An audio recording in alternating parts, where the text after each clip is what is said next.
જય ગૌ માતા મિત્રો, આજે આપણે આપણા ફાર્મની અંદર કપાસના પાકની અંદર ઊભા છીએ અને આ કપાસ એક એવા પ્રકારનો છે કે જેને આપણે જીનેટિકલી મોડિફાઈ કરેલા બિયારણો હોય એમાંથી દેશી પ્રજાતિ તરફ આપણે વાળેલો કપાસ છે. હાઈટ છે એ બહુ મીડિયમ રહે છે. આપેલા જે બીટી બોલગાર્ડ કે જીનેટિકલી મોડિફાઈ કરેલા બિયારણો જે ખૂબ જ હાઇબ્રિડ અને ઊંચા થાય છે એ ટાઈપના ના થાય, કેમ કે આની અંદર આપણે કુનિંગ કુટિંગ કરતા હોઈએ છીએ. આટલો બધો વરસાદ આ માવઠાનું હોવા છતાં પણ આપણું ફ્લાવરિંગ પણ ડાઉન થયેલ નથી અને આપણા સાપા પણ ખરતા નથી. તમે આ જોઈ શકો છો આપણા કપાસની અંદર સાપા કે જેને આજે આ 7 દિવસથી વરસાદ પડ્યો હોવા છતાં પણ આપણા કપાસને એક પણ સાપા ખરેલ નથી. તો આનું બિયારણ આપણે એ રીતે કરેલું છે કે આ જે જીએમ બિયારણ હોય છે બીટી બોલગાર્ડનો, એને એક વખત વાવી અને એમાંથી જે આપણને સારા કપાસના પૂંભા મળેલું હોય, ફૂલ મળેલા હોય, એનું બિયારણ કાઢી અને બીજે વર્ષે વાવ્યું, ત્રીજે વર્ષે વાવ્યું. એટલે પહેલે વર્ષે એને F1 કહેવામાં આવે, બીજે વર્ષે એને F2 કહેવામાં આવે, ત્રીજે વર્ષે એને F3 કહેવામાં આવે, ચોથે વર્ષે એને F4 પ્રકારનો કપાસ કહેવામાં આવે છે કે જે એની મૂળભૂત પરિસ્થિતિમાં, એટલે કે મૂળ જે એની પ્રજાતિ છે એ તરફ જ એનું જે જેનેટિક્સ છે એ જતું રહે છે.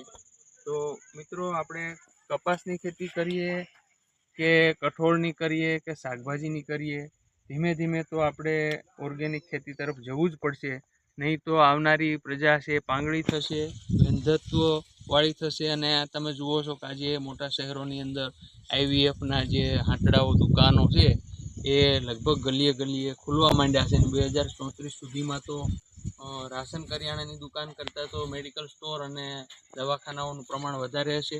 તો આને માટે અત્યારથી જ જગતનો તાત ગણાતો કિસાન અને ખેડૂતોએ ખાસ કરીને આને માટે સજાગ થવાની જરૂર છે અને આપણા દેશી બિયારણો છે એનું જ આપણે વાવેતર કરવું જોઈએ અને જેમ બને એમ આપણે ઓર્ગેનિક ખેતી તરફ વળવું જોઈએ.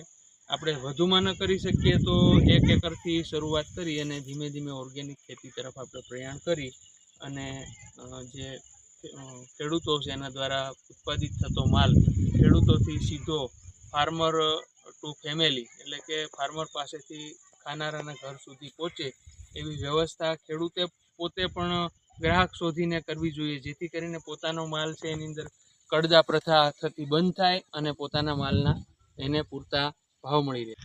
તમે જોઈ શકો છો આ છે ઓર્ગેનિક ખેતીનો ફાયદો. આ રીતે જુઓ, ઝીંડવાની સાઈઝ પહેલાં કરતાં થોડી નાની રહે છે, પરંતુ ઝીંડવાની આખી સિરીઝો થઈ જાય છે, આપ જોઈ શકો છો.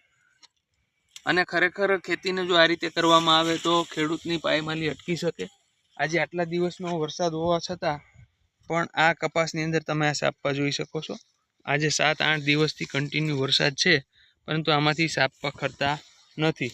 આ વિડીયામાં મારે કહેવાનો ઉદ્દેશ એટલો જ છે કે ઓર્ગેનિક ખેતી કરવાથી આપણને કુદરતી જે અકસ્માતો થાય છે, કુદરત દ્વારા જે અનિશ્ચિતતા ઊભી થાય છે, એની સામે પૂરતું રક્ષણ મળે છે. અને આ ખેતી ખરેખર ગુજરાતનું ને સૌરાષ્ટ્રનું સફેદ સોનું ગણાય. પણ આપણને જો ચોક્કસ રીતે આ ખેતી કરતાં આવડે તો, બાકી આમાં ધડુક્યું આપણે કરવાથી કે કોઈનું અનુકરણ કરવાથી ખરેખર ખેતી છે એ ખોટનો ધંધો ઊભો થાય છે. તો મિત્રો, ખેતીને ધીમે ધીમે આપણે ઓર્ગેનિક તરફ લઈ જઈએ અને એ દિશામાં આગળ વધારીએ. લોકોનું સ્વાસ્થ્ય સુધરે અને આપણી આવક પણ બમણી થઈ શકે. જય ગૌ માતા મિત્રો.